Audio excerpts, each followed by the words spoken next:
You're listening to an Anderson Entertainment production. This episode, we're putting the star in jeopardy in FAB Facts. Somebody's been watching a bit too much Doctor Who in the Randomiser. And we're joined by actor Keith Alexander, also known as Buckley. That's all coming up in Pod 203. Of the lovely Buckley Gerry Anderson podcast. Let's not call it that.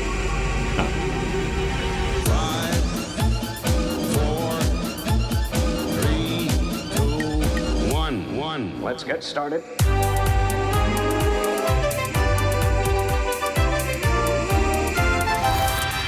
Let's go.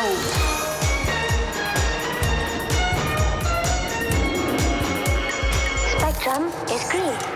The Gerry Anderson podcast with Jamie Anderson and Richard James.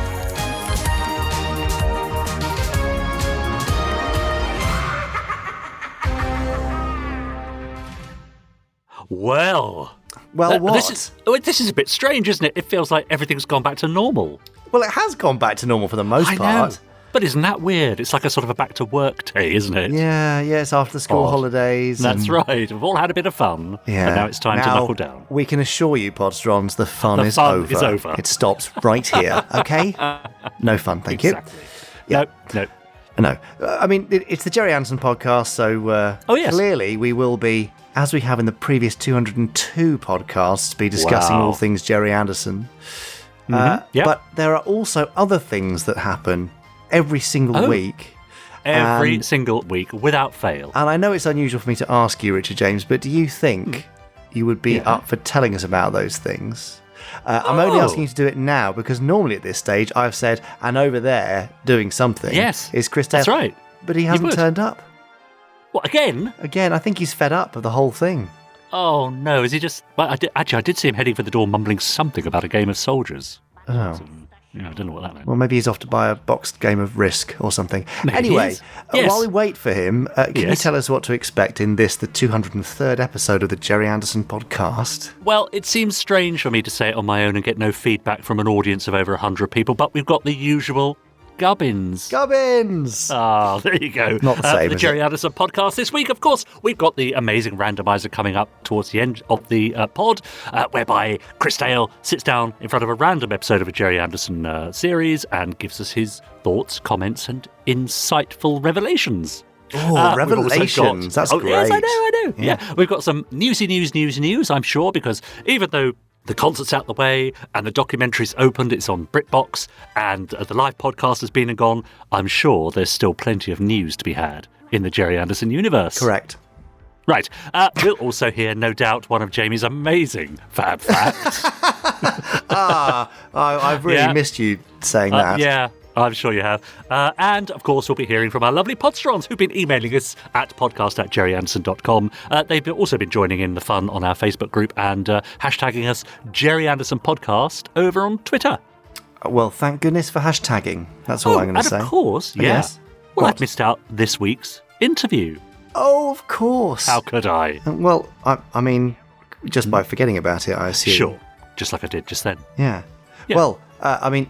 Keith Alexander is the name you'll know, but he's also known as Keith Buckley, which is his other current stage name, I believe. Very, very long career, remaining obviously best known for his Anderson roles. Yeah. The voice of John Tracy in Thunderbird 6, Sam Louver in Joe 90, and Lieutenant Ford in UFO. Some of his highlights anyway. But first of 3 parts later in this podcast. And it's a lovely interview because it's not by me, it's by producer Ben Page. So thank you, Ben, for leaping in to do that. Yeah, we love it when that happens. Oh, we really, really do. Now, Richard, you'll be very pleased to know that... yes? Aha. What? Well, I was going to say my FAB Facts book is still missing, but... Yes! What a shame. My knight in shining armour, Chris Dale, has just arrived. Here he is! With my book of FAB Facts. Oh, he's got it. Thanks, Chris. I think he's literally flown all the way to Birmingham in supercar. Yeah. And brought it back. So brilliant. Nice one. Chris, thank you very much. Yeah. What a star. I think that means we can now chime in with this week's FAB Facts. Oh, well done, Chris. Now, time for this week's FAB Facts. Yes, it's FAB Facts, returning to form this week with this. my book of Fab Facts. That was me flicking the pages. There it is, how we've missed it. See, you have missed it a little bit. Every week, except for the last couple of weeks, I've got a book of Fab Facts. I've flicked through it at great speed, and Richard dynamically cries Fab, which stops me like that, which stops me dynamically flicking. I come to rest upon one of the pages, and upon that page, we hope there will be a Fab Fact. At the very least, a fact. A fact. Yeah. So, Richard, are you ready with your Fab? Born ready. God, the wait this time, that felt so long, I thought we'd been disconnected. The tension. Yeah. Well, I'm ready too with the book, so here we go with the flicking. Fab! Now, I was trying for 70s, late 70s, early 80s. Well, how did I do? You went too early. I mean, too late, sorry. I forgot the way that time runs there just for a moment. Yes. But don't worry, I've now remembered. No, we're, you're going to find out shortly. Okay. Now, Richard, as an Anderson alumnus, you know very well that on a live action set, the stars of a show aren't brought in until everything is ready. So the lighting and camera crews tend to use stand-ins. True. They are performers or models who are similar in height and weight and appearance to the stars, probably not to the alien stars in Space Precinct, but they stand where the stars will stand in order to get the lighting set. That's it. Yeah. So this way you don't have to bother Martin Landau, say, to get out of his dressing room and come onto set until everything is ready. At least in theory. Stand-ins are a bit like stunt doubles who don't do any stunts, if you're wondering. Right. Yeah, does that make sense? Not entirely. Well, Richard, did you have a stand-in or a stunt double on Space Precinct that you remember? Well, Glenn Marks was certainly our sort of our stunt double of note. Yeah. Okay. I don't remember having a stand-in. I'm assuming I did, but primarily it was for the human cast. Okay, fine. Well, that makes sense. It may surprise you, Richard James, and you, Podsteron, to learn that on at least one occasion during the making of Thunderbirds, one of the star puppets was a stunt double for a mere guest character. Really? Can you believe it? So could you say that again? Just exactly the same intonation. No. Oh. It may surprise you to learn that on at least one occasion during the making of Thunderbirds, one of the star puppets was a stunt double for a mere guest character. Oh, okay. So, in The End of the Road, first broadcast in November 1965, there is a scene where demolition expert Eddie Hausman jumps clear of an explosives truck. I'm sure you remember it very well. When he lands in the mud, eagle-eyed viewers will notice that the puppet is not, in fact, Eddie Hausman. The actual puppet is none other than Mr. Scott Tracy. What? With his eyes shut tight. Now, well, took a bit of moonlighting. Well, clearly he wasn't getting paid enough for his main role. No. Now, this could have been done because the guest puppet didn't have a blinking head, you see. Or a head that blinks. That's not a a euphemism for a swear there. He didn't have a blinker. A blinking head. Yes, or a blinking head. Or it could have been because the shot was an insert picked up much later, but for whatever reason, in this one scene, the star of Thunderbirds performed a dangerous stunt instead of the guest character. Oh, interesting. There you go. Yeah. Well, no, we never had a star of Thunderbirds as our guest. You didn't? Stunt actor, no. I do remember there was one scene, crikey, what episode was it? I think it might have been the Cyborg one, Time to Kill, where Oren and Romek abseil in from the roof of the warehouse, I think. And I was all up for doing it until I got on top of the scaffold that they had erected, and I chickened out. I said, no, I can't do that, sorry. It was only about 20 feet off the ground. But, with a mask and everything, couldn't see what I was doing, couldn't hear much. I thought, no, I'll leave it to the experts, thank you. Tricky. Yeah.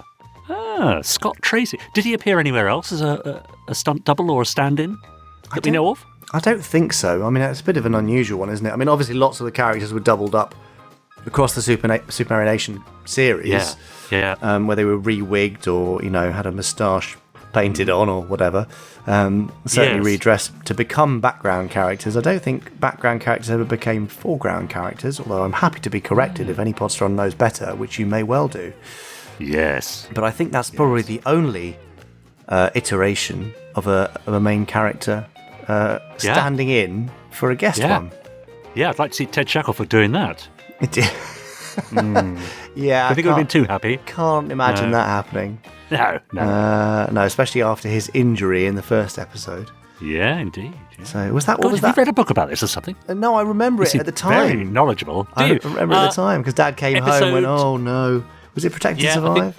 I think it was either that Double or the Duty. very first episode. Yeah, Double Duty it may have been. Yeah, can't remember. He had a splinter in his cheek from an exploding door and had to be rushed to hospital. And several stitches later, he was wheeled back on set with They keep it in the action, don't they? I think in the second episode, he's got a plaster on his. He's got a little sort of a suture mark on his face. That's it. Yeah.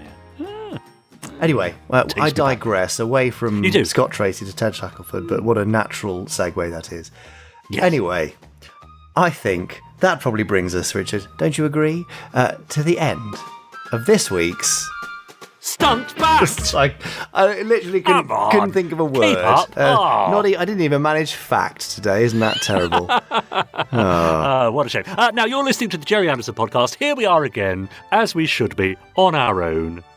Jamie's over there in Wales. I'm over here in Buckinghamshire, separated by miles of space and time. But that's the way Gerry Anderson podcast always has been, apart from these odd occasions where we get together and do it live. You can subscribe to us on whichever channel you're listening to us on. You can leave us a review or a rating, let us know how we're doing, and share the link with all your chums as well, so they get to hear us. Now, we've had lots and lots of emails, as you might expect, Jamie. Yeah, well, I'm glad. I'm going to make no apologies for the fact that this week and maybe next week I'll be featuring a few emails and tweets and Facebook messages and so on about our wonderful weekend in Birmingham because, we mentioned it a bit last week, but through a little bit of sleight of hand, I think a few of you guessed that last week's pod was recorded before the event. Yeah? Yes. Because we weren't sure, were we, how it was all going to pan out. So we had that one in the can. So I've got a few emails here sent into podcast@gerryanderson.com. Now, here's an interesting one from Terry from Hereford, who says, here's some data that you requested in Pod 200. For our information, Jamie, he tells us that Pod 250 will be broadcast on the 27th of March, 2023. Pod 300 will be on the 12th of March, 2024. 350 on the 27th of February, 2025. Pod 400 on the 2nd of February, 2026. Pod 450 on the 25th of January, 2027. But our 500th pod, put this in your diary, will be the 17th of January in 2028. Right. So I'm marking that as a bit of a get-together day and maybe a live podcast. Absolutely. Okay. Have we got a date for Pod 1000 yet? But no, he hasn't gone that far. No. Okay. Sorry about that. That's all right. Hi, Jamie, Richard and Chris. Says Adam, it's been a while since I've been in touch, but I felt it was about time to say hi again. This is Adam Reed, I think. He says, as always, the podcast continues to entertain and still sounds fresh and engaging. What? Really? As Pod 1. I know. Unfortunately, says Adam, I wasn't able to attend the concert or live podcast at the weekend. Yeah. But I did tune into the live podcast on Monday and it sounded awesome. Wayne and Lee were on form, as were you guys and my fellow Podsterons. But Torchy? Really? Anyway, says Adam, I've pre-ordered the DVD of the concert, so I'm looking forward to watching the event. Many congratulations to all involved in delivering the concert. I'd also like to congratulate Jamie on the quality of Gerry Anderson, A Life Uncharted. Oh, thank you. Such an interesting and emotional journey, and thank you for sharing a personal story with us. Anyway, says Adam, I have a couple of questions or suggestions. Firstly, is there any update on the new Terrorhawks? I've treated myself to another Terrorhawks t-shirt from the Gerry Anderson store in the meantime, and also from a merch perspective, any chance of a selection of Gerry Anderson themed running t-shirts? I love running and often tune into the podcast while out, so I'd like to look the part. Keep up the great work. That's from Adam. Well, thanks, Adam, for your kind words. Sorry you missed the concert and the pod. I'm sure there'll be other things in the future that you'll get to attend. Well, January 2028, for example. Obviously, see you then. I thought it was 2027.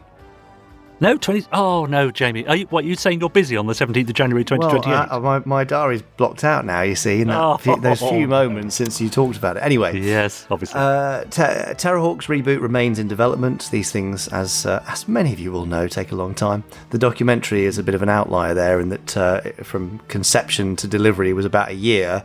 Most other things are 5, 8, 10 times that length of time. So, yes, still very much toddling along. And in terms of running t-shirts, I believe there's something called a tech top. Is there? It sounds rather, I don't know, sci-fi and a bit odd, but it's a technical running top, which I think Hoob, our lovely friends at Hoob, are releasing in the next few weeks. Hey. So Thunderbird 1, 2 and 4 tech tops. So okay. Stand by for those, I guess, and we'll stock them on the Gerry Anderson store as well in due course. Great. How's so that's that? the latest design following on from the cycling shirts, I suppose. Yeah, I think it's the same kind of design replicated Nice. on a looser fitting garment. Brilliant. There you go, Adam. Now, from the Isle of Wight, it's Paul Hyde, who says, well, what can I say? What a fantastic weekend I had joining my fellow podders at the live podcast and the fantastic concert. We all had a fab time. It was like having our very own Christmas day. Isn't that nice? Jamie, Richard and Chris, thank you. I love my T-shirt that I won for shouting out Born Ready at the live podcast. Classy. Us podders broke out of our Zoom boxes and had a swell of a time. After the concert, we found a pub and had our very own Podders After Dark. Oh. Says it was great. Lovely. Sounds great. Yeah. During the day, Doug Morris wanted to recreate the famous photograph of the UFO girls in uniform, taken 52 years ago on the very spot it was taken, so very well done to Doug. But I have to say this, a young chap came up to us and asked who we were. So I replied, told him that we were the Podders, and I mentioned Thunderbirds and Captain Scarlet and Stingray. He had never heard of any of the programmes and said, you guys had it so good back then. And I had to say we did, and a lot better than what's on nowadays. Anyway, thank you for the live podcast, and the concert was really amazing. Brilliant. We woke up next day feeling like it was Boxing Day and very tired. That's nice. Once again, thank you, and that's from Paul Hyde. Cheers, Sweet, Paul. isn't it? Yeah, I think we all great. felt that, didn't we, after the weekend? Certainly felt quite tired. Yes, that's right. Now, Jamie, it's not often I ask this. Oh, no. Would you like a long one? This is... Yes, that sounds great. Yeah, good. I think this is from Trevor Knight. Maybe it isn't. Yes, it is. Yes, it's a really long one from Trevor Knight. Dear Jamie, Richard and Chris, apologies for the slightly lengthy email, but I wanted to write and thank you and reflect on the past wonderful week. It started with podcast 200, full of the usual glorious gubbins. There it is. We've grown to know and love, but it was particularly interesting to hear your behind-the-scenes memories about how the podcast came about. Gerry Anderson Day was, as ever, a lovely celebration of all things Anderson, but made more special this year by the brilliant Gerry Anderson A Life Uncharted, which I watched on BritBox. It was such a beautiful, moving, honest and poignant film. I had tears in my eyes, but really enjoyed the fascinating insight into Gerry the man and the events that drove and inspired him. Bravo to Ben Field, Jamie, and all involved in producing such a wonderful tribute to a wonderful man. Oh. He then says, yep, Fab Live was great, full of yet more gubbins with the extra treat of my email being read out and the exciting news about the Big Finish UFO audio release, rounding off a great day. And then came Saturday, 16th of April 1st. It was fantastic to attend the Gerry Anderson podcast live at the beautiful Electric Theatre with my wife and 11-year-old son, Ollie. It was a fabulously entertaining show and great to see and hear you, plus Lee, Wayne, Lindsay and Parker as well, of course, as my fellow Podsterons. It was an extra highlight for Ollie and me to meet the three of you in person and say hello. You were all very kind, and Ollie's continuing joy for all things Anderson is now firmly assured. Then he goes on to say, I'm just cutting to the chase here, the concert in the evening, of course. Like Wayne Forrester, the theme to Thunderbirds was the first single I ever bought, and I've always loved the themes and music from Gerry's shows, so to see them performed live by a sensational orchestra who dressed for the occasion, sung by a wonderful group of singers, conducted with such verve and relish and hosted so brilliantly by the incomparable John Coleshaw was amazing. Anyway, Jamie, I imagine you must be looking forward to getting some sleep after such a busy time, but I just wanted to thank the three of you, along with Chris Thompson, Nick Briggs, Ben Page, and everyone else involved in helping make Saturday the 16th of April such an amazing, special and memorable day. And that's from Trevor Knight. Lovely. So there you go. Yeah, I mean, you've had some great feedback I've seen online for the documentary. You must be very pleased about that. I am very pleased, yeah. It's been really lovely, and lots of people who didn't necessarily know the Anderson shows that well, or even at all, and have still found some interest and something to connect with. And I think the most touching thing actually is I've had several emails from people who perhaps have become a carer for a loved one in the last few years of their life and have kind of reflect on that period and perhaps felt guilty for things they experienced and feelings they had and things they maybe felt they didn't do as well as they could have done. And I think, it sounds rather immodest of me to say, but I think sharing Dad's story of those final years has actually helped a lot of people to go, oh, it wasn't just me, I'm not on my own, because we don't talk about that part of people's lives, particularly of somebody who's had all the success before it. So yes, it's been really lovely to get those messages. Yeah, good. There you go. So all for now. Plenty more emails coming up and posts from Facebook as well. But that'll do for now. Brilliant. Yeah. Well, you know what comes at this stage of the Gerry Anderson podcast? Oh, I think I might. It's the rat. No, it's not. It's the steady. Gerry Anderson news. Yay!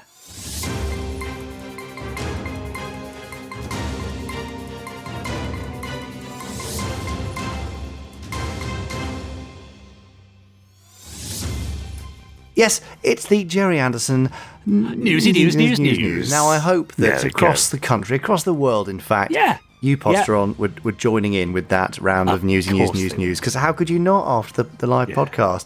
And I like to think that across the UK, during morning commute and at train stations, there's just somebody nearby who's mumbled news. And now you know they're also a Podsteron. Wouldn't that be lovely? Great. Yeah, wonderful. Okay. Well, that's the code. Right. Yeah. Now, on my list of news and bits and pieces, the first thing I've got written down is Stingray.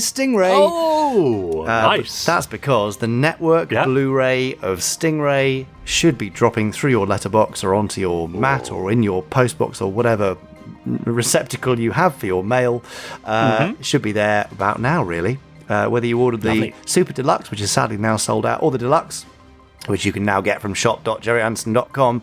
It's full of amazing HD goodness. It's a beautiful set. Network have done a fabulous job. And may I add in there as well, you may find a rather lovely mini album called Terror Fake, written by the marvellous Nicholas Briggs, also directed by and featuring him. He gets everywhere, that bloke. Yeah. But also with Wayne Forrester and Jules DeYoung and Mark Silk, and I believe Ben Page in there as some Aquamphibians.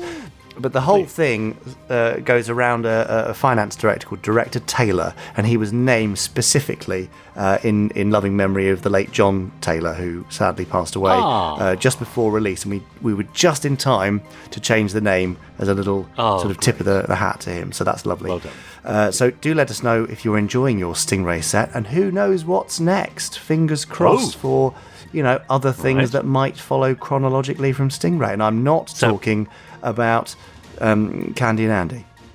Oh, that's for sure.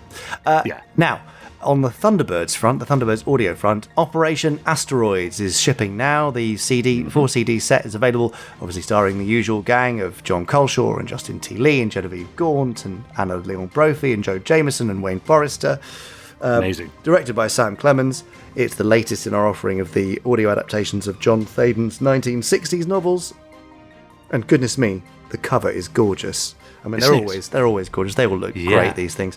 Now, if you pop onto the YouTube channel, youtube.com/GerryAndersonTV, you will find a 6-minute excerpt from Operation Asteroids. Okay. You can get a feel for it there. It's just the start, and I just love the title because it's something like "Time to deploy the mole to the moon." Which is not what you'd be expecting from International Rescue, but there you go. That's the sort of cool stuff that happens in those books. Now, we've been talking about the concert, obviously, and as you probably know by now, you can pre-order the soundtrack, the DVD, the Blu-ray. They're all available to pre-order. And also the remaining T-shirts from the night and souvenir programs are also available to order, and you can get those, as soon as you're ready to buy them, to be honest. Oh, great. We'll have some updates and some excerpts from the soundtrack and the finished video package in due course, and some more information on dates and availability as soon as we have it for you. But obviously we are kind of doing it all on the fly, making it as quickly as we can, getting a lovely sound mix and a lovely program edited together for you, and that hopefully will not be too long. Got to get it right. 100%. Of course. 100%. That's right. Now, we are also starting this week our UK tour of screenings for Gerry Anderson Life Uncharted. Nice. So this week, in the week of release, the 4th of May, we're at the Cube in Bristol, and on the 5th of May at the Picture House in Uckfield. Future dates also include the 18th of May at the Glasgow Film Theatre, 21st of May at Norden Farm in Maidenhead, which, by the way, Joy and Linda tell me they used to walk through Norden Farm to go to school. So there's a lovely added wonderful. little connection there. Yeah, amazing. The 3rd of June at the King Street Cinema in Ipswich, 10th of July at Chapeltown in Manchester, and the 23rd of July at Number 8 in Pershore. More dates are being added all the time, and all those ones I've just listed all include a live in-person Q&A with director, producer Ben Field, and me, I'm afraid. Oh, wow. So if you want to meet Ben Field and you don't mind meeting me as well, then come along to any of those events. A lot of them are priced extremely affordably, I would say. I think the Cube's a £5 down in Bristol. Brilliant. So if you don't have BritBox or you just want to watch it on the big screen and have a Q&A session, we'd love to see you there. So how's that? Are you going to come to Norden Farm? I think I might wander over for a cup of coffee in the interval. Be nice to see you there. Yeah, the interval, as if there's an Is interval. There an interval. No, there's not an interval, but I mean the end. The end is the interval. Yeah, I suppose. Yeah, so see you then. Okay, fine. Another date for your diary, the 10th of July. Tony Barwick's birthday, but also Captain Scarlet Day. This. Yes. Because he so often wrote the 10th of July into Captain Scarlet that we've made it to Captain Scarlet Day for classic and new. And there's some very exciting announcements coming very soon about that. We may not be able to reveal them fully until the end of June, but we've definitely got some stuff coming for you.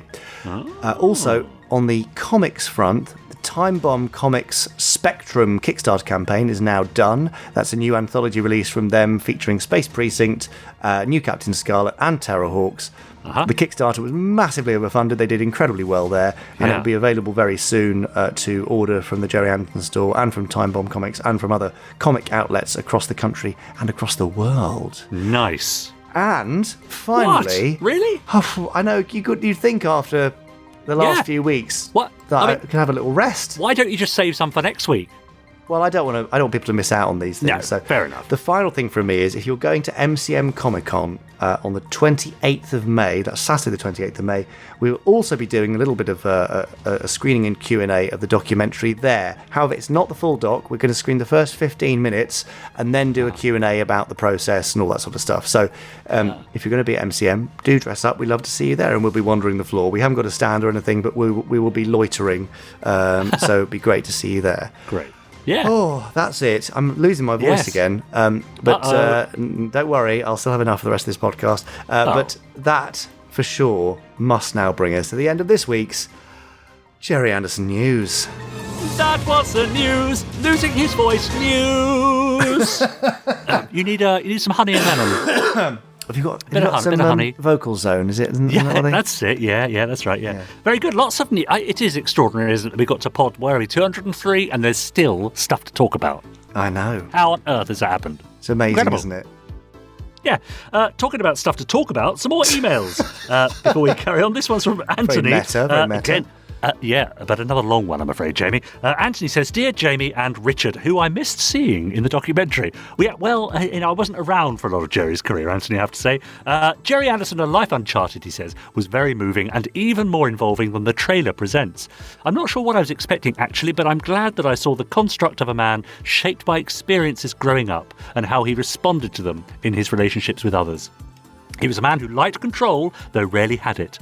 A lot of love was little, but I'm glad not too late, as it made me think how his life might have been had he married Mary first. At its core, there's a son who comes to know his distant father, which resonates with so many families around the world. It would lose none of its power if Gerry and his family were not named Anderson.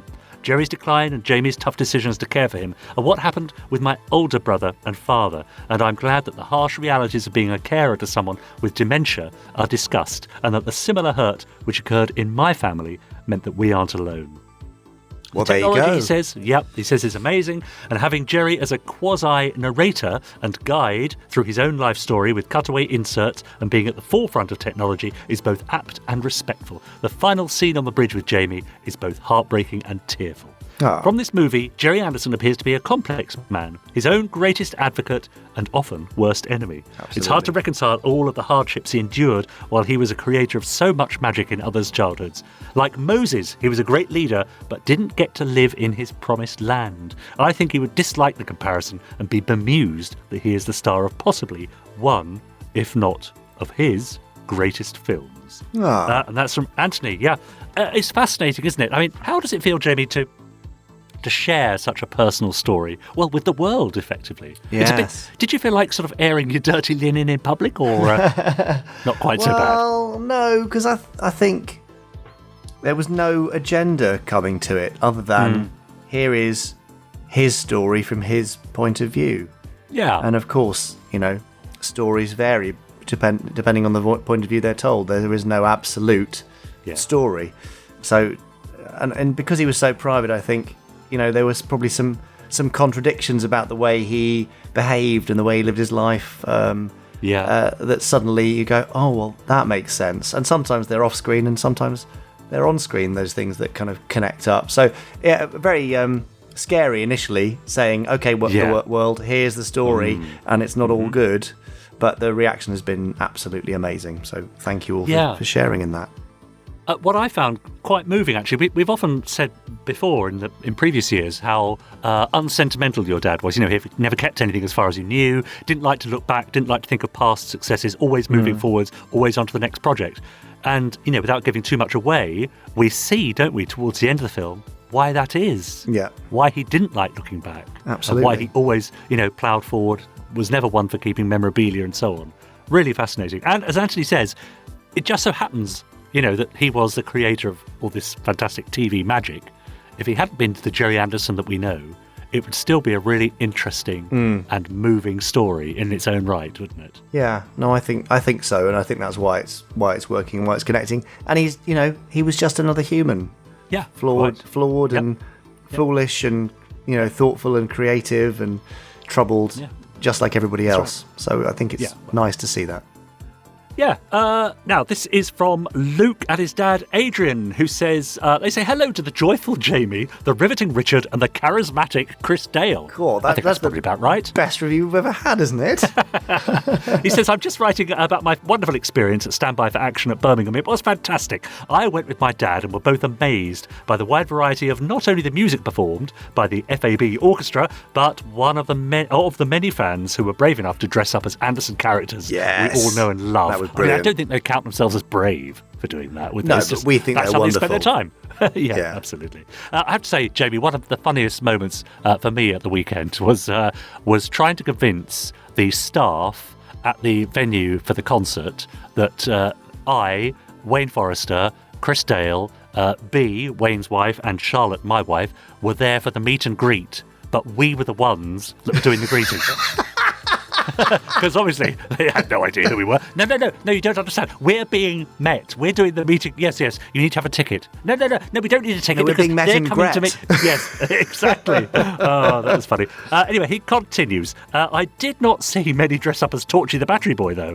We loved John Coleshaw as host and the many other characters who co-hosted alongside him. Yes, a bit of Boris Johnson, I seem to remember. Bit of Tom Baker. As well, the Brigadier, that's right. I found it touching towards the end when photos of Gerry Anderson were included with the pianist playing. Great to see and hear the music performed live. Just a thought, I rewatched Trapped in the Sky, the first Thunderbirds episode, and noticed Birmingham was mentioned as the Hood tries to escape the scene. Was Birmingham chosen as the location for the concert because of this? Anyway, well done to yourselves and all the creative people who made it an evening full of action. We hope to come to another FAB event in the future. FAB from Luke and SIG from his dad, Adrian. Location, Brilliant. Wrexham, North Wales. Nice. Yes. I mean, John Coleshaw was great, wasn't he? He was brilliant, and so enthusiastic. Yes. Yeah.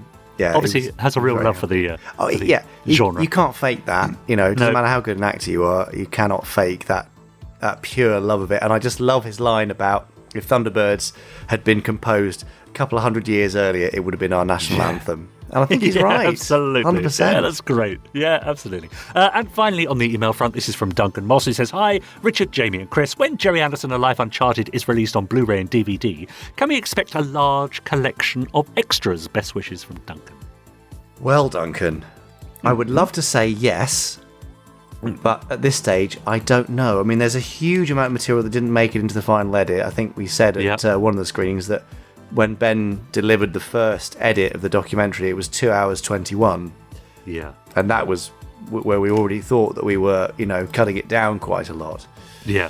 So, but yes, I hope so. I mean, Ben and I were chatting this morning about a kind of an audio commentary, just to give you some insight into choices that were made and why.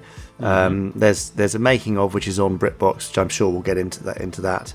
Yeah, I feel like we could do something quite interesting, quite special, but that'll be down to those involved in making that set in due course. Yeah. And I suppose, there's a case to be said that, if something's left out of a film or a documentary, it's often with good reason, because it's perhaps not worth... It doesn't bring much to the party, is what I'm trying to say. No, but I think that, annoyingly, there was a lot that things brought to the party that we couldn't include. So really, we're kind of down to the bare bones, the essentials. There were some, probably stronger worded comments in some places, and a few slightly more risque is maybe not the right word, but... actionable stories potentially, which didn't make it in. Right. So yes, but let's see. We'll do our best to make it a lovely package, Duncan, when we get there. Lovely. All for now, but do keep them coming in. podcast@gerryanderson.com, and I'll try my best to read them out next time. Excellent. Well, thank you, and what a lovely set of emails. Absolutely. Yeah. What a great crop this week. Now, I need a break. I'm sure you need a little break, Richard, don't you? Probably need a little cup of tea. Well, a week away would be nice. No, yeah.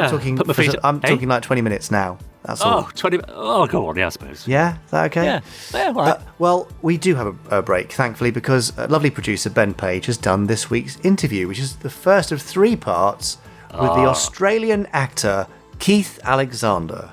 Now, you'll all know him as that. You may know him as Keith Buckley if you've seen his more recent work. He has had a very, very long career, but as we said earlier, remains best known to Anderson fans for his roles on some of Dad's most popular programmes.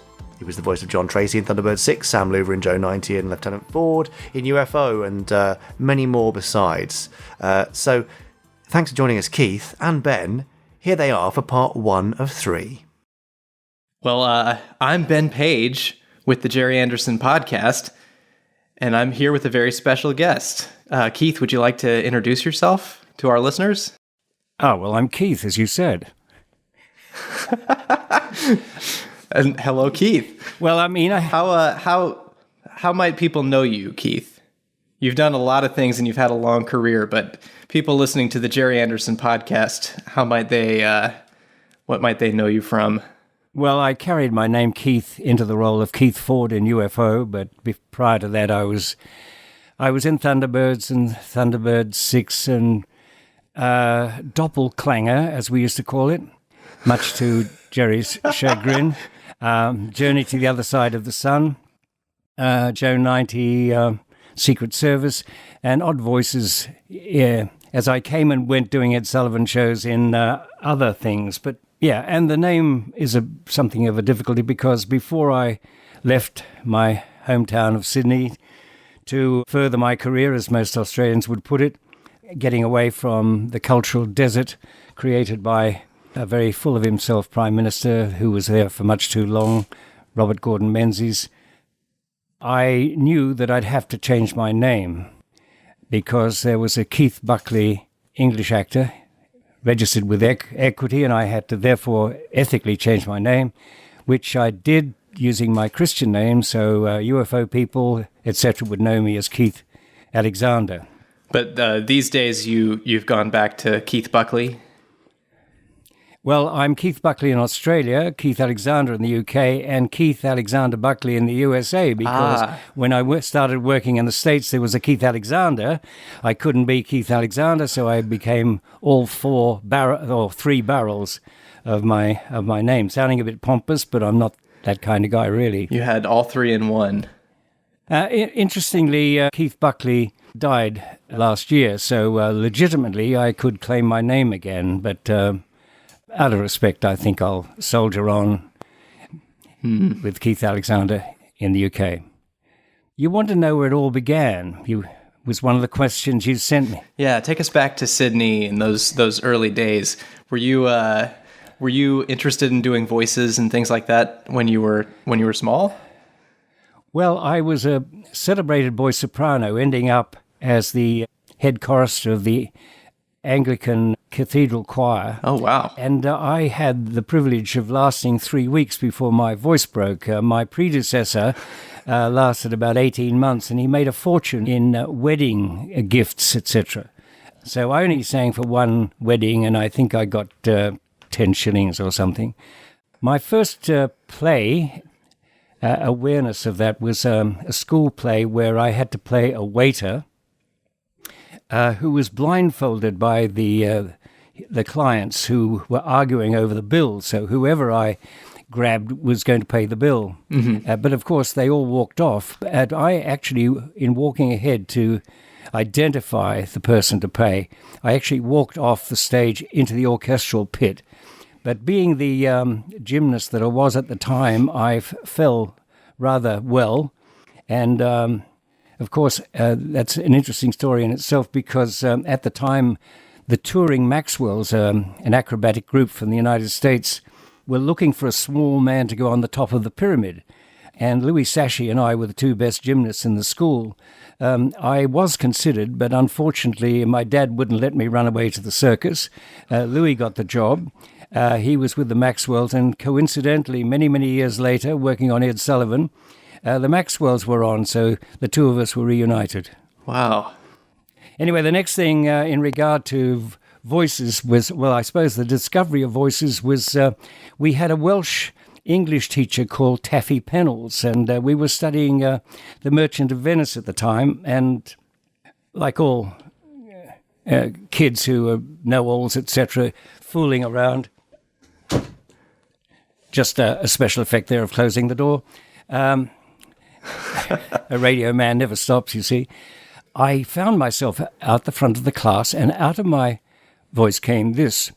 In sooth, I know not why I am so sad. It wearies me. You say it wearies you. But how I came by it, what stuff is made on, whereas on 'tis born, I am yet to learn. But such a somewhat sadness makes of me that I am much ado to know myself. Suddenly, Taffy's hand is on my shoulder, and he says, "If that wasn't such a fine impersonation, Buckley, I'd flog you. Now sit down." So inadvertently... Where did that come from? How did you know to do that impersonation? Out of nowhere. Hadn't rehearsed it, hadn't thought about it, no nothing. Just foolery, just nonsense.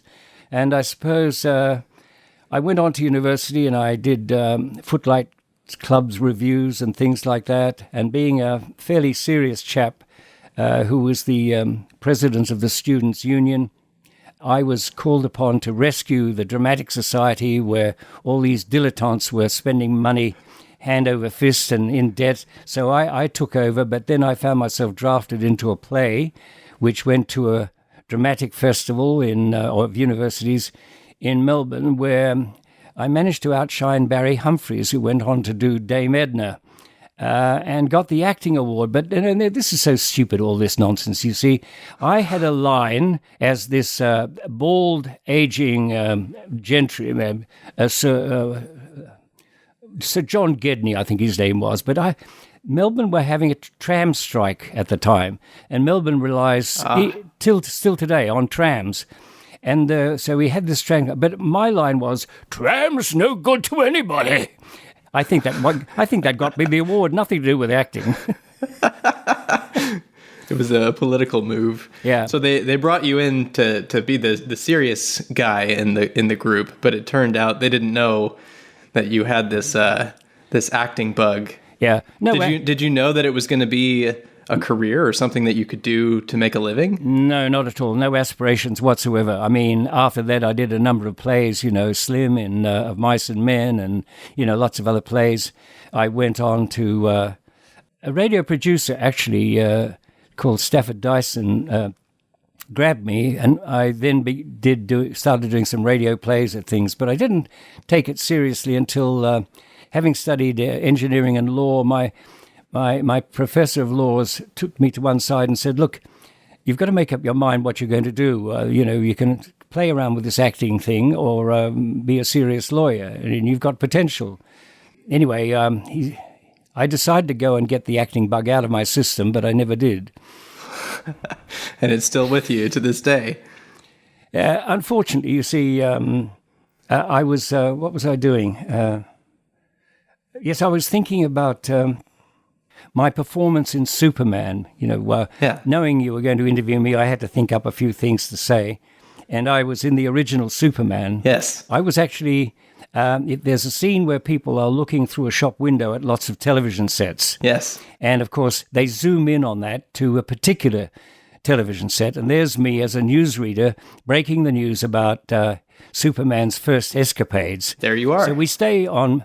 That's me. They stay on me for a while. Then they even go into the studio where I'm doing it, handed a piece of paper for the latest piece of news, and then they zoom out, of course, into a television set, which is in the bowels of Central Station, where Gene Hackman and Valerine Perrine switches me off, you see, yes. As I've gone to the next news item. So this is an actor's career in a nutshell. You get switched on, you get switched off. It's a great metaphor. That's a film that a lot of Gerry Anderson fans will know because, of course, Derek Meddings did the special effects, and he got his start with Gerry, too. Absolutely. And I got to know Derek rather well. In fact, one of the episodes of UFO concerned an interview with a man called Dr. Frank Strangers. You couldn't find a stranger name for the head of the UFO Investigation Society in the United States at the time. But they gave me a previous career to my work on the station as a BBC interviewer, which wasn't far from the truth because I was doing a lot of BBC interviews anyway.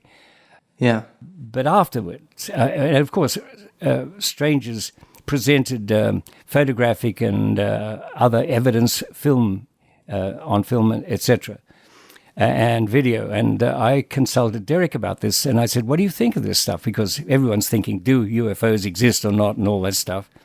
Yeah. And Derek said, well, this is fake, this is fake, this is fake, this is fake. He said, but I couldn't fake that. Now, here's the best special effects guy in the world, at that time anyway, and he said, I couldn't fake that, so I leave it up to you. That's food for thought right there. If Derek Meddings couldn't fake it, makes you wonder. So you were doing some radio and some work in Sydney. How did you make the move to England? Well, I made the move to England on, as I say, because of Menzies and the cultural desert thing, but also I'd had most of my eggs in the one basket with a radio station called 2GB here, a big station, that was trying a new format for radio, different styles of programs, different durations, all sorts of things like that. And it was too big a change, and it didn't go down well. So it was an opportune moment to go to England. I did a BBC interview where I was persuaded by Miriam Margolyes and Henry Stamper, totally mad Scotsman, to do a very showy audition piece. So I played myself arriving in England, but playing all the people I met when I arrived, and taxi drivers and people at the station, and in all kinds of situations, even going to the theatre. And so I even played a scene from the play, playing all the parts.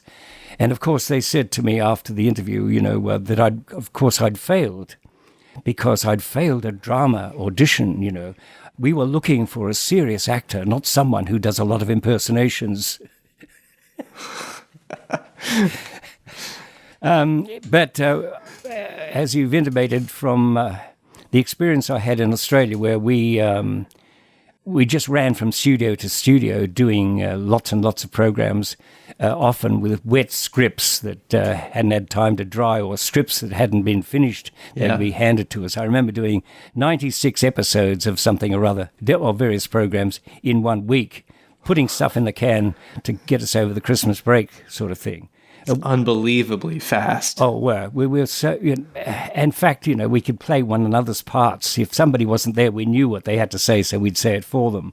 And the same thing happened when we arrived to work for the Andersons, because someone was off doing another job, so we'd often do Peter Dineley, or we'd do Jerry Wilkinson, or we'd do Shane Rimmer. We'd a line or two, not necessarily the whole performance, etc., but we'd just chuck it in because it had been missed for some reason or other, or the recording was faulty or whatever.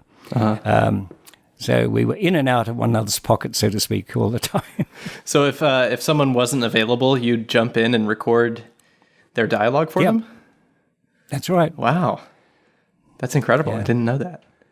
Well, I mean, these things happen. I mean, for example, my opportunity to go on to Ed Sullivan was to be the voice of the well-established international puppet Doppelganger. That little mouse that looks like that.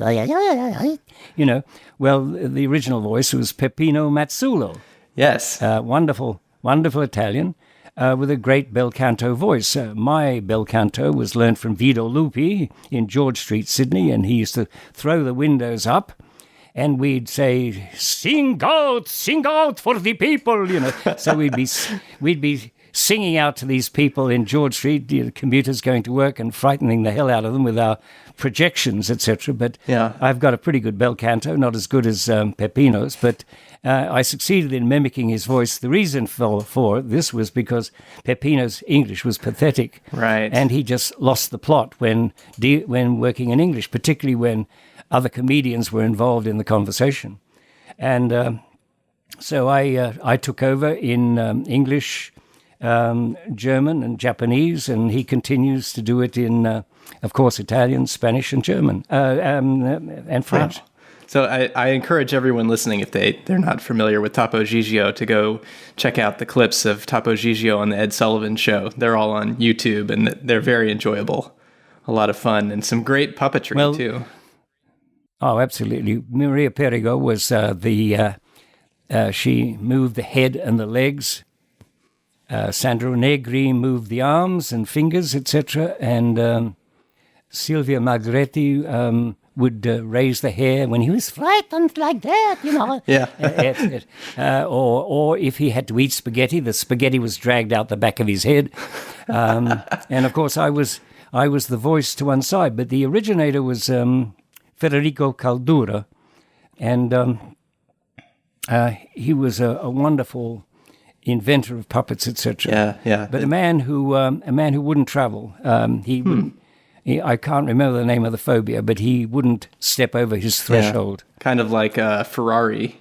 I think Ferrari was confined to his mansion, despite the fact that he made all these world famous cars. So, did you work on Topo Gigio before you met the Andersons? Or after? That would have been after. So how did you go from being in England to meeting the Andersons? What was the connection there? No, it was pretty well simultaneously, but I was working for Gerry and Sylvia before the Topo incident or series. Gotcha. And how did you find out about? Did you know about? Because they made some series before they worked with you. So did you know about Supercar or Thunderbirds was already out? Had you seen them? Or? Yeah. Mm-hmm. I knew about them, and of course I knew more through Ray Barrett and other mates who let us know about these things. Though Ray wasn't instrumental in my working for the Andersons, I think it was 2 and 2 was put together by my agents who realized that I was a good fit, that Australians were very much respected for our versatility, lack of egos that got in the way of being cooperative, and the good with the bad that is always part of the way we have to work. And on those sort of recommendations, I met Sylvia, and we hit it off immediately.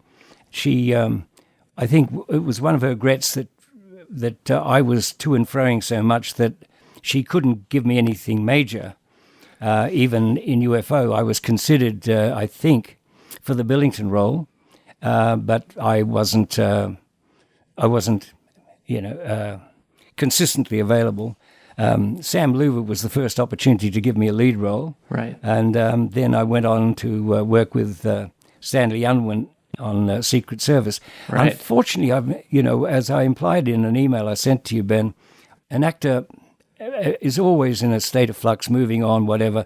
We don't often see the work we've done, etc. And as far as Secret Service is concerned, I've never seen a single episode, and I'd like to. I remember an incident that Stanley Unwin told me in his, he was famous for his gobbledygook language. Yes. To what extent it came across in Secret Service, I don't know, but he told me the story that he was coming home. He lived in Oxford, you see, and the famous street in Oxford's the Carfax, and so there's always a police person handy But, of course, when Stanley had come home from a session on Secret Service, he got back after having had a couple of jars, I think, and went through a red light in a traffic system, and of course the officer pulled him over, to you realise what you've done, Governor, and Stanley would go into something like, oh yes, officer, you see the cherry-bowled wheel of forward, my eye on the moontide, sometime deep joy, scintillating, dangly in heavenly mode, now only half gathering all behind me, and hintermost, you see. But of course he didn't see, and he'd carry on I ploddy forward, and then the deep, complacent of the Thunderbird. Well, by this time the Bobby's shaking his head. He's folded up his book. He says, well, you just watch it, mate, and just move on, and I don't want you to see you do that again. Yeah. That was a famous I don't know. Stanley Unwin story. I don't know if it's is that a true story, or is that a story that he made up? Because it's hard to tell with Stanley. Oh, no, well, you may be right, because he was a bit of a leg puller, but you can see it happening, can't you? Yeah. It has an air of truth about it. Whoa, well, that's the end of part 1. But don't worry, Podsterons, there's 2 more parts of Keith Alexander to come. Thank you, Ben, and thank you, Keith, for that interview. Keith keeps a fairly low profile online, but if you do want to send him a message, then you can do so through his son Rhett's Facebook page. Okay. If you want to find that, then you can see the link in the show notes. Great. And part 2 and 3 coming up, I'm assuming? Well, yes, in pod 204 and pod 205. Great. That's my and talking plan. of coming up, stay tuned. Yes? For Chris Dale's Amazing Randomiser. Oh, absolutely. Yes, we're almost there. Almost there. What it'll be, we don't know, because it's random. It's random. You're absolutely right. It's random. Now, I'm going to head on over to our Facebook group, because if you're on Facebook and you're a fan of the Gerry Anderson podcast, you might, along with 818 other people, want to join the official Gerry Anderson podcast listeners group. Yeah. Keith Gooch posted, now, he posted some lovely pictures of his new Stingray box set, which has arrived. Cool. And he says, I guess I'll be having a Stingray marathon this bank holiday weekend. Roger Smith posted, yes, the postman's been. I'm very, very pleased. I always start with the extras, and there are loads of them. PWOR. Oh, good. Daniel Shillito says, I finally watched my very first episode of The Protectors this evening and couldn't resist the pull of checking out Chris Dale's nomination for the primer. The first circle is hands down one of the best episodes of any Anderson production I've seen. He says the bleak and seemingly vastly sprawling airfield, the near-absent musical score with music limited to very brief snippets in 3 key scenes, the portrayal of how PTSD can affect and skew one's outlook on the world, the incredible performance from Ed Bishop, and the slick direction. All of these elements came together into an experience I'm going to remember for a long time. The use of avenues and alleyways felt completely out of place at the end of such a fine piece of drama, but the longevity of that song didn't sour anything. Very, very happy that I'm finally diving into this show. Oh. Wow. I mean, we often say, don't we, there's something there for everyone in the chocolate box that is, Gerry Anderson's legacy. If you don't like the nutty one or the coffee one, well, have a go at the strawberry cream. You'll like that. It's true, isn't it? Hang on, are you saying that the Protectors is a strawberry cream? Yes, I'm just saying someone's strawberry cream is someone else's nutty, little bit that gets left at the end. The coffee liqueur.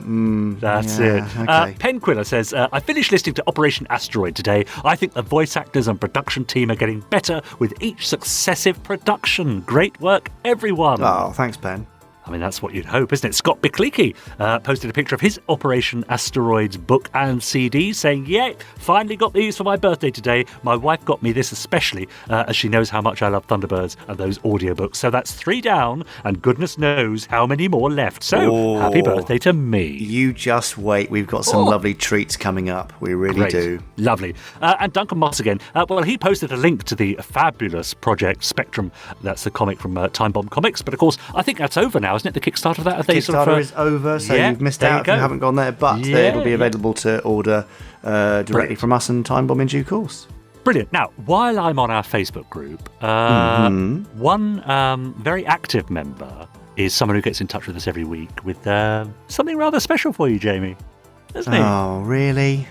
Yeah, we're talking Tom Holland's Quickfire 5!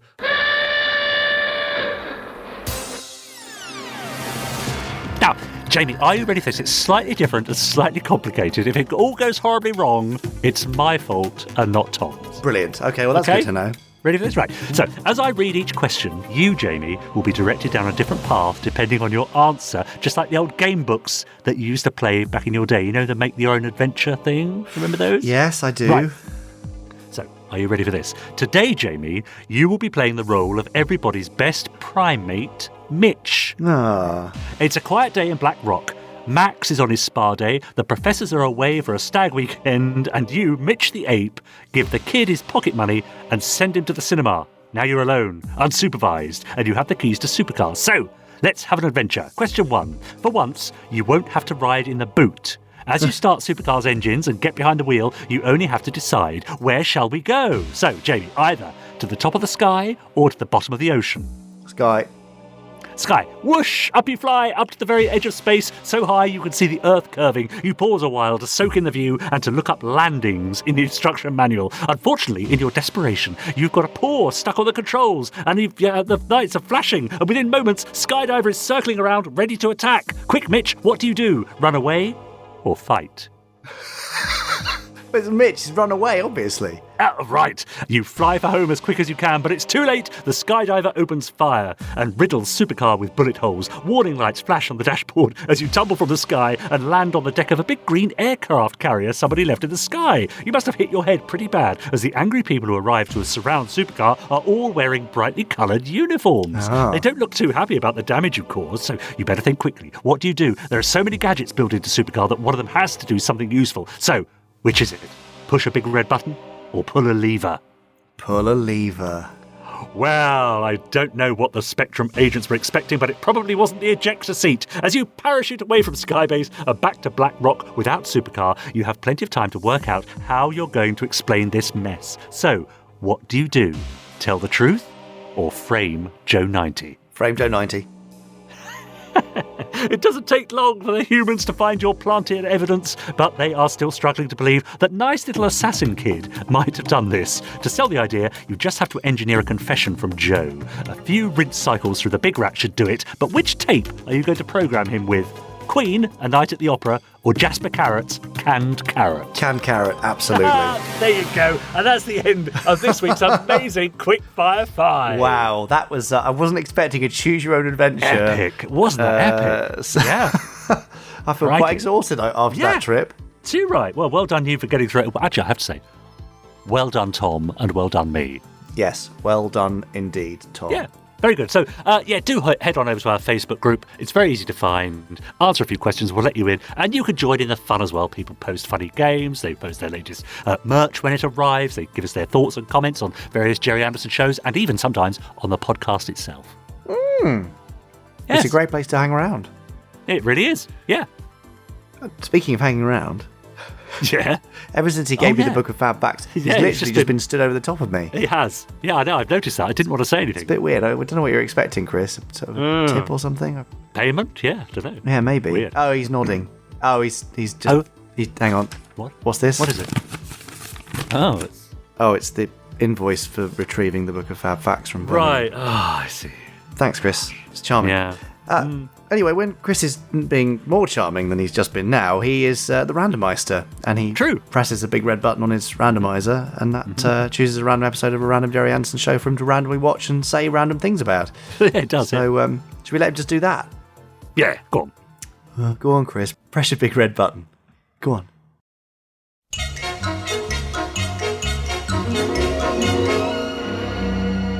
Oh, thank you.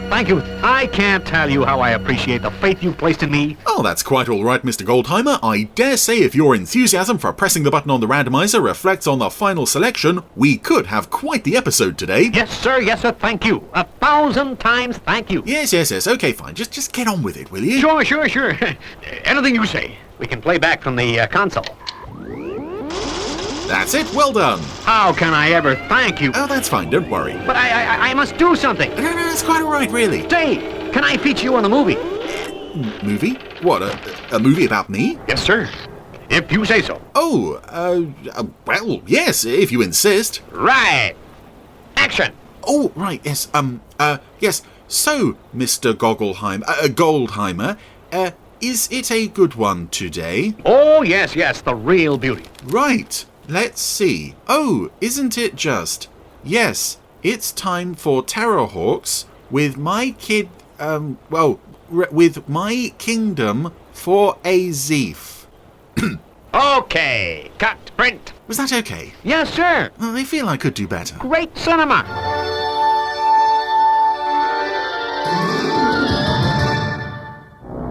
So, welcome back to Terrorhawks on the Randomiser, and how appropriate it is that this is the first randomizer I have recorded, or written by Shakespeare Stein. Very good.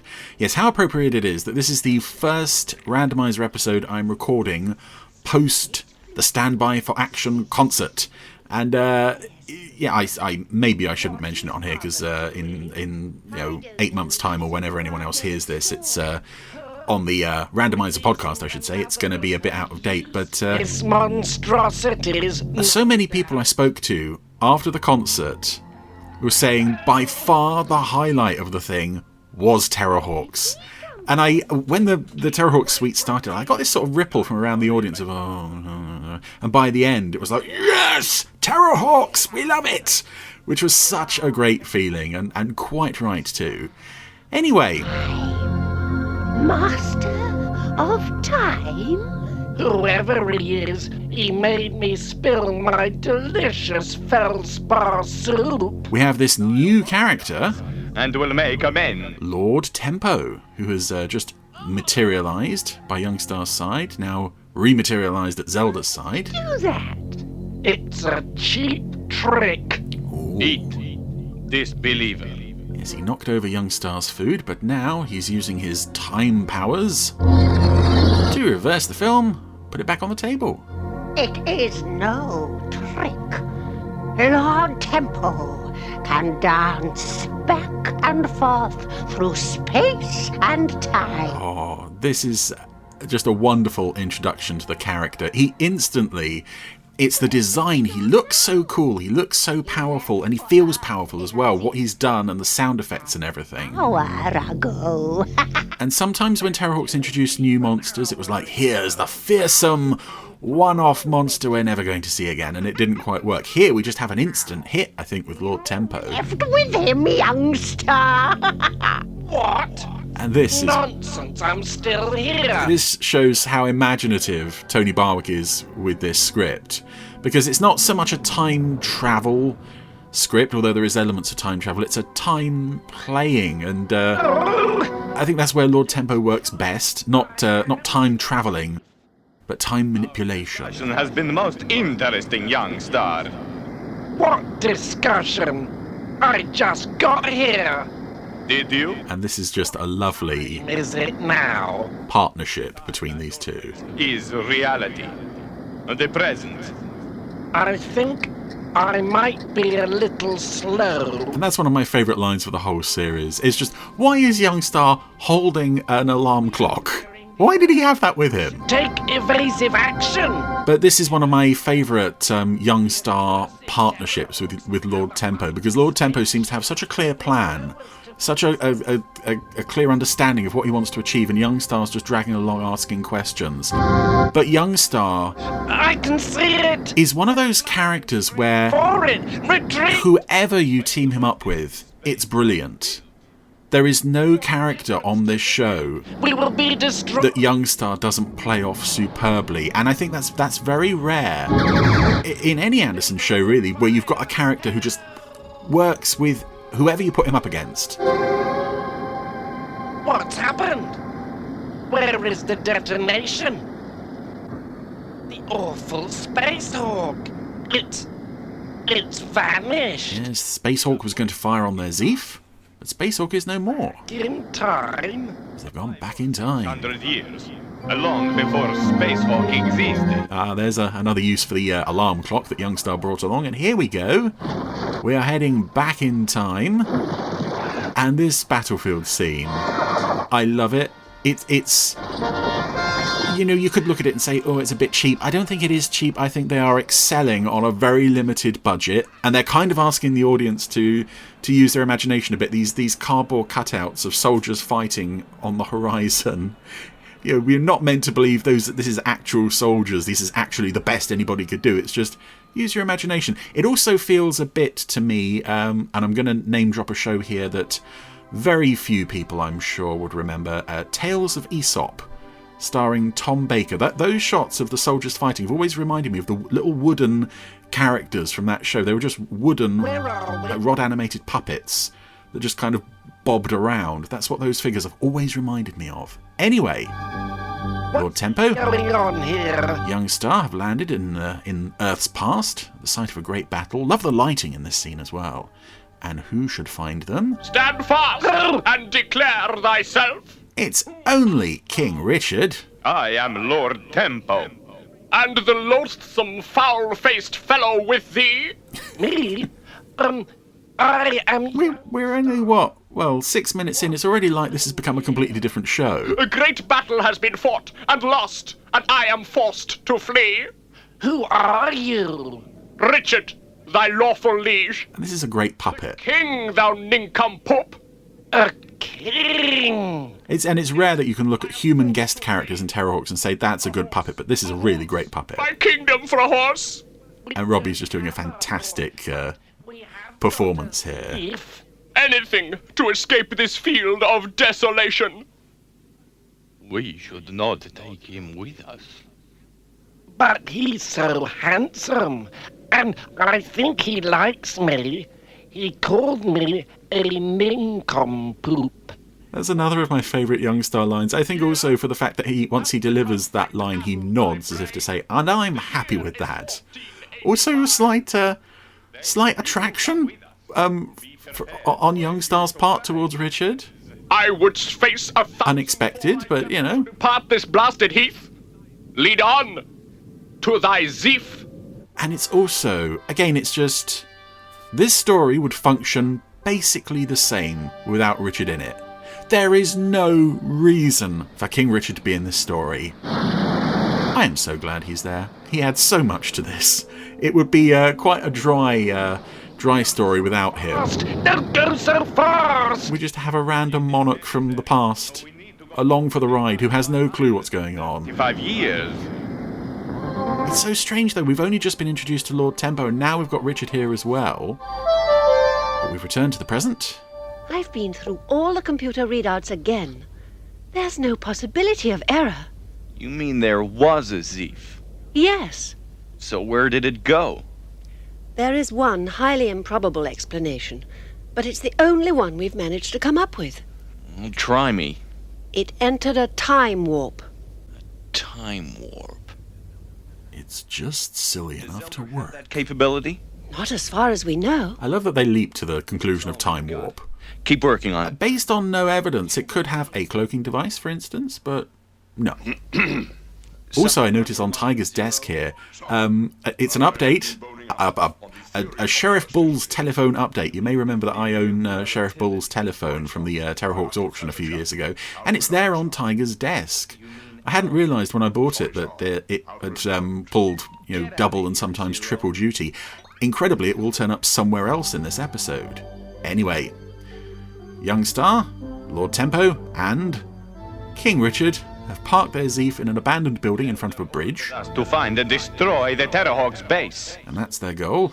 Perhaps Kate Kestrel could lead us to... This magnificent trio. Where do we find this Kate Kestrel? Oh, Lord Tempo just looks so cool. Where she manufactures... I really, really like this character. Wait. I am from the planet Glock. Planet Glock. I particularly love how much he looks like a skeleton. He looks old without sort of seeming like he's not really with it. He's old and desiccated, particularly around his lips. They're so cracked in a way that it just looks like he's very old and very dry. And speaking of things that are not old and dry, but are young and hip and trendy, Kate Kestrel has some backup singers for her latest song, which I find probably one of the worst written in terms of the lyrics, but it's just such a cool tune. Only appears in a few episodes. But yeah, I love the look of these backing singers, in particular the woman who just looks like she's stepped out of Gem and the Holograms. huge mountain of pink hair. Someone has suggested that's a re-wigged Mary. I'm not sure. Fighting for a phone box. Boy says he's busy, I can't put you through. And there's my telephone again. It's pulling double duty this episode as the phone in Anderber Records. And I've only recently noticed that it is regularly seen on the wall in Anderber Records. Would you believe, man? I mean, they left the phone on, man. And it's hanging on the wall, which kind of explains why it's got screw holes on the bottom. It's got screw holes on the bottom, and it's got sticky pads on as well, which I think were meant to help hold it to the desk, and the screw holes would hold it to the wall. Yeah, hi, Dapples. But it's great fun to see this prop that I bought on the assumption that it had only been in 3 episodes or 4 episodes. It's everywhere. I love it. And that was this week's episode of Phone Watch. Useless. And I love this as well. Young star's too conspicuous to go to the studio. Tempo's too conspicuous to go to the studio. Oh, hi, man. You're in the wrong place, actually, man. But King Richard, in his crown, with his sword... Devil's tongue, is this? That's fine. It's not conspicuous at all. Knowest the late king? Yeah, they're rehearsing Shakespeare's Richard II, you know? You're one of the extras, aren't you, okay? Talk not to me in riddles, scurvy knave. Oh, scurvy knave. Charming. Tell to me the move. And even when confronted with a man with a sword, firstly, I love that nobody does anything to stop him, and secondly, I love that Stu is just... Yeah, right, okay, Miss Castle, right. Okay, well, she'll be here for a couple of hours, man, okay? And then she'll drive home. Completely unfazed. Doesn't care. You know, it's just another day of working at Anderber Records. It says 2018 on the stone. Oh. That's when it was opened by the world president. Another world president. President. Wouldst not he have a horse? I told you it was a mistake to bring him with us.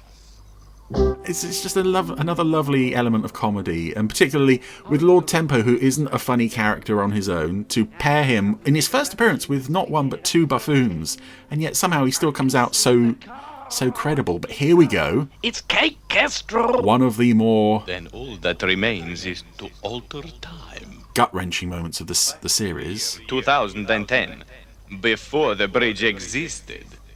Kate and Hudson are approaching the bridge. Bearing in mind they want to capture them, not kill them. Let's remove the bridge. Hudson! 1090. And it's, you know, by this point in the series, okay, it started out quite serious. We've reached a point now where we've got a nice balance of comedy and drama, and suddenly the drama hits so hard in this scene. Oh, firstly, the shot of Kate putting her hands over her face. And then, secondly, that shot of Hudson just, boom, gone. And you go into the advert break with that. It's incredible. Tiger. Mary, what is it? And then we come back to this, which is just, Kate. Which is just, again, so heartbreaking. What's happened, Mary? Kate. She's been killed. It's one of those scenes where, you know, it's entirely the voice actors that are carrying it. The puppets haven't quite got the expression to do it. But also we've got 0 and 55 there. 55 being Kate's personal zeroid. Received a 1090 from... And he's crying. Mayday? Yes. And that is just... They began oh dear. to accelerate at 132 feet per second. They were falling. The exact maths of Kate's death is maybe not the finest dialogue. Ended seconds later.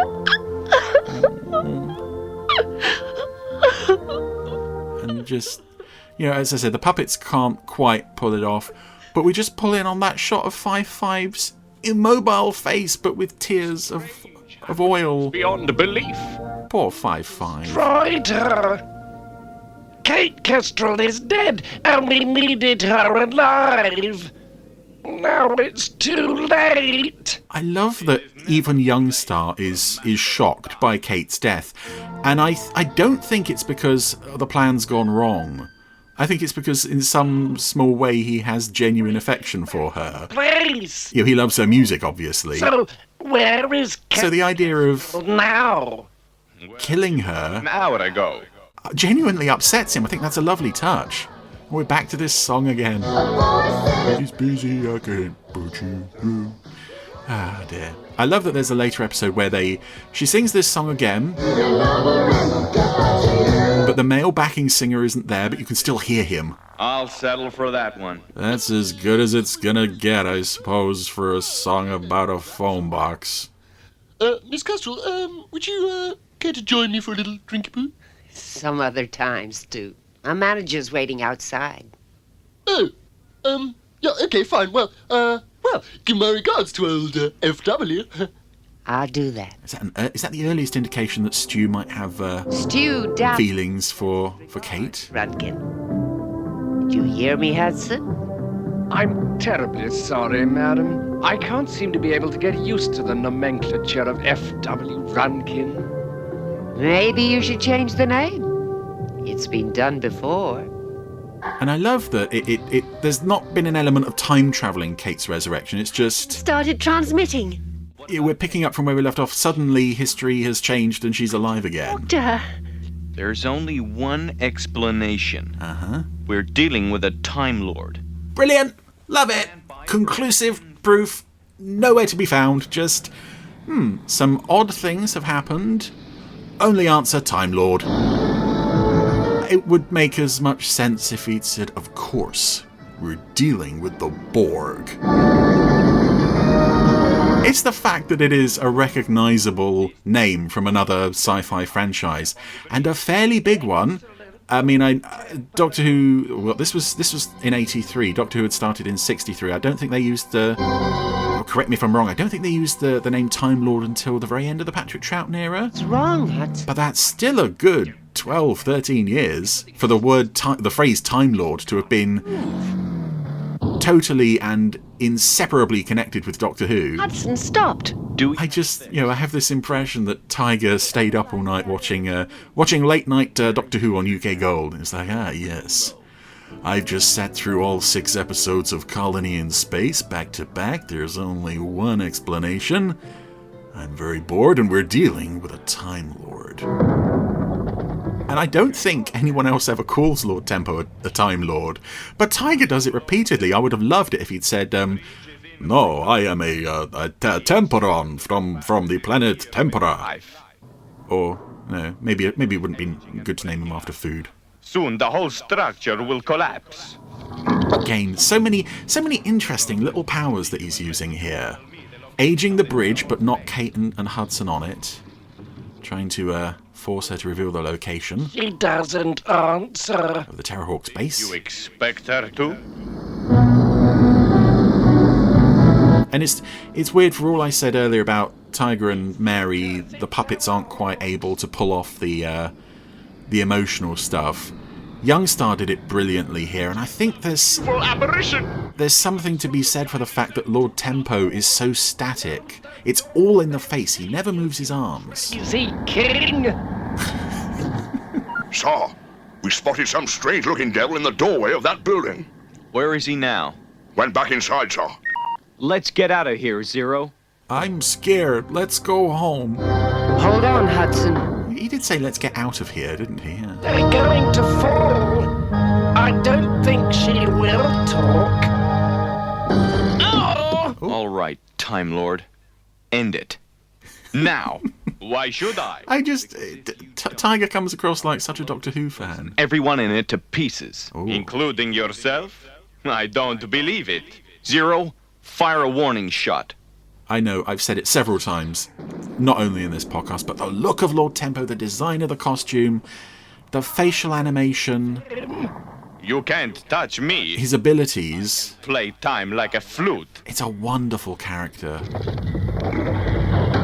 There's so much storytelling potential that they only returned to twice more on television after this. And 10-10. You alone will be destroyed. A futile gesture. I think I wrote the only other appearance of Lord Tempo in the audio series. That was the very first script I wrote for the audio series, was a Lord Tempo story. And I'm pretty sure when I was asked to write for the series, I went straight to him because I just wanted so much more. I wanted to hear more of him. Even I cannot alter history. That doesn't quite work because you have altered history. You resurrected Kate after she died. I mean, it's nebulous enough a statement that it sort of holds water if you don't really think about it, but they've just vanished.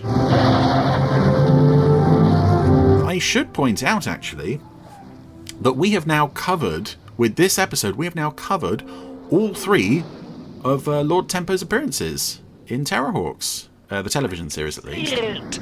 We're flying straight for it. Retreat! So here's a character that I love and we're never going to see again on the Randomiser. Oh well, I'll see him again on rewatches. Oh, sir. 10-10-0. Sir, did all that business at the bridge really happen? Did you really call him a Time Lord, sir? Einstein, that. Yes, and of course we see as Zeef leaves Earth, it's only Youngstar and Tempo are on board. 0. Where's Richard gone? Who knows?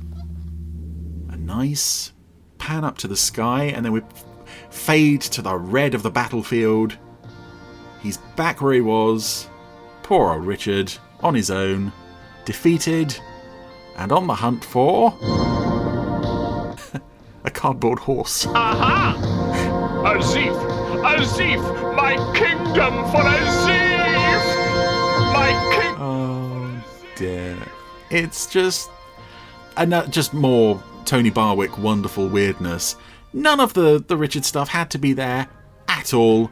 So glad it was. And also, I'm so glad that it didn't detract from a very strong introduction to one of my favourite recurring villains on the show. And even with that on the go as well, we also have that fairly dramatic moment in the middle. I'd probably say that's the most dramatic sort of advert break cliffhanger that this show ever did of Kate's death. And it only takes up a couple of minutes, but for those couple of minutes, the emotion from Tiger and Mary and the Zeroids and Youngstar, it's all so genuine and it's very affecting. So another weird and wonderful script from Tony Barwick, fantastic new recurring villain in Lord Tempo, some gripping emotion, some lovely action-adventure stuff, and of course, poor old King Richard on his cardboard cutout battlefield looking for a Zeef.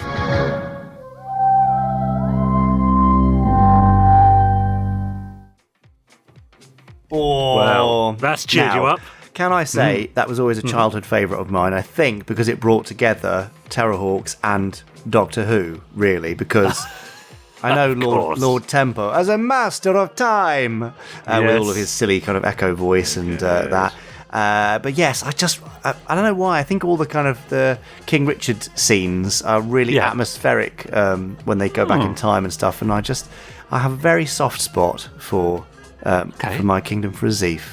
Well, I'm going to watch it. It's on Amazon, I think, in the UK here on Amazon Video. I believe it is, and it's on Shout Factory TV out in the States. So if you're out in North America, you can watch it there. Very good. Nice. Oh, yeah, that's warm. That's warmed me cockles. That has. I wondered what you were doing. Is that awkward shifting in my seat? Yeah. Yeah, that's right. There's a nice new heated pad on the chair. That's coming useful. Well done, Chris. Another randomiser next week, I'm assuming, because he's here every week, isn't he? It'd be strange if we broke from form to not have a randomiser, but I think we'll keep the randomiser. Yeah. Yeah, nice now work, I'm going to go on over to Twitter before we say goodbye, because a few people have been hashtagging us, Gerry Anderson Podcast, and tagging me, Richard N. James, you over there, I'm Jamie Anderson, and him over there, Chris Dalek. For example, Lost in Transition says, Chris Dale, you swine. I was listening to the podcast, having lunch, then your commentary, funny as always, on the first episode of Torchy made me snort tea down my nose. Ah, yes. I've recovered now. Yeah, that's just one of those things that happens occasionally. Stuart Moyer says, really enjoyed Pod 200 of the Gerry Anderson Podcast with Jamie, Richard and Chris. The behind-the-scenes look was exactly what was needed to commemorate the occasion. Yeah. Ben Page's idea, I have to say, which is nice. Becca says, huge congratulations to Richard, Jamie and Chris and all involved on 200 pods of the Gerry Anderson Podcast. Thank you for all the insightful interviews, brilliant randomisers, mind-blowing fab facts, newsy news, and amazing content. Gene Stanton said, we loved playing host to the Gerry Anderson Podcast live at the Electric Cinema in Birmingham. Thank you so much to Jamie, Richard, Chris, Lee, Wayne, Gazelle Inc., AC, Chris Thompson, and of course the Podsterons. You were fab. Robert Monk says it was an absolute blast, starting with the Gerry Anderson podcast and then the Standby for Action concert in the evening, along with our hosts Jamie, Richard, Chris and John Colshaw. It was a very emotional day that I hope will be repeated again, FAB. And finally, for now, Kent Evenden says, I just saw the documentary of your dad on BritBox, popped in to watch a few minutes, but it was so brilliantly made and conveyed the love that you all had, I watched it all. Oh. Now I'm late to walk the dog, but an amazing account of his work and all who loved and knew him. Brilliant. There you go.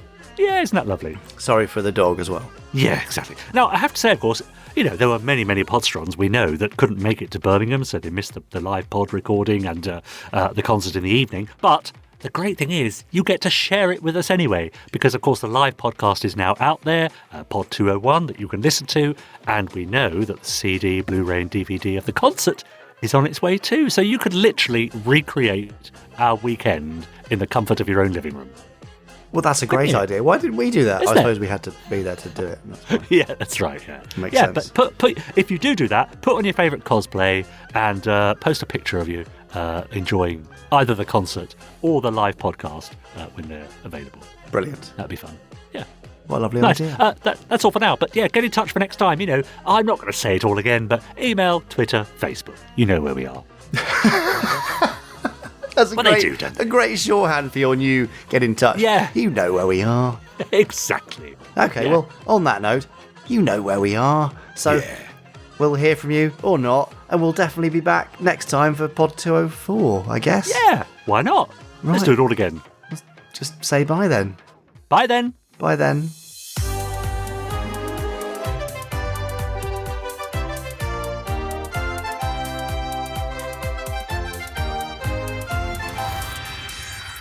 Stage 1 complete. Let's go.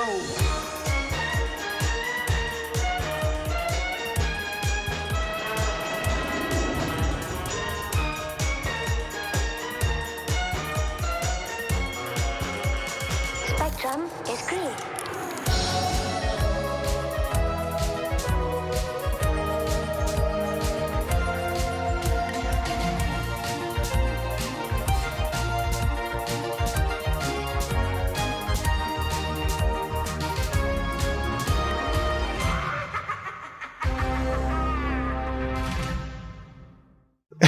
You know where we are sounds a bit threatening, isn't it? It's got a bit of a "we'll see you in court" vibe to it. Right. Yes, exactly. Yeah, I'm not sure that's going to be the most conducive to people who are listening for the first time.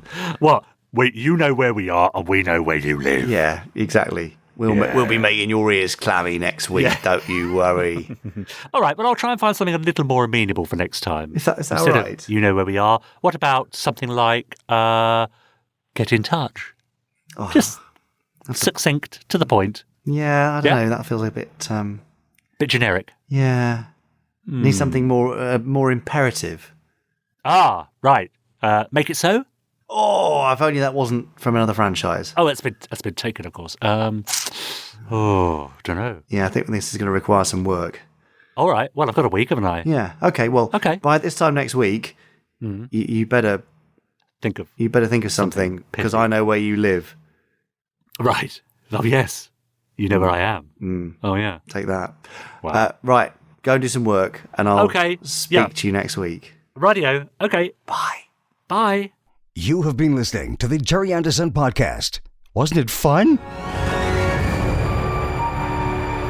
You have been listening to an Anderson Entertainment production.